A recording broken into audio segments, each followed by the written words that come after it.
ధర్మవరం ఊర్లోకి వచ్చామంటే ఇక్కడ చాలా ఉంటాయన్నమాట. దమ్ బిర్యానీ, విశాల బిర్యానీ, క్షత్రియ బిర్యానీ ఉంటాయన్నమాట. సో వీటిలన్నింటిలో కానీ ఈ క్షత్రియ కన్నా ఈ క్షత్రియ ఫేమస్ అంట. ఒకసారి మనం వెళ్ళి తీసుకొని టేస్ట్ చేద్దాం. బిర్యానీ పార్సల్ తీసుకున్నాం అనమాట. ఎక్కడ కూర్చొని ప్రశాంతంగా తిందాము, దాని టేస్ట్ ఏందో ఆస్వాదిద్దాము. మనం తెచ్చుకున్న బిర్యానీ ఇలా పామాయిల్ తోటలోకి వచ్చి కూర్చొని తిన్నాం అనమాట.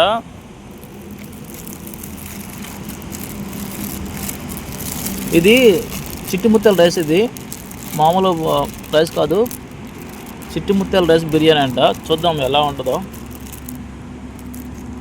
మనకైతే ఇందులో గుడ్డేసాడు, ఇంకా చికెన్ ముక్కలు వచ్చి 3, 4, 5, 6, 7 ముక్కలు వేసాడు. 7 ముక్కలు గుడ్డు ఇచ్చాడు అనమాట.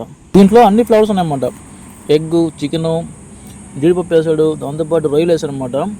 చిన్న చిన్న రొయ్యలు, చిట్టి రొయ్యలు, ఇవన్నీ చూసారా, ప్రాన్స్ ఉన్నాయి, ఇవి కూడా బాగానే ఉన్నాయి.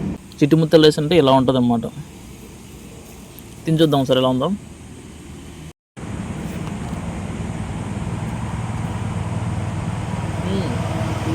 పర్లేదు, తినొచ్చు ఒకసారి.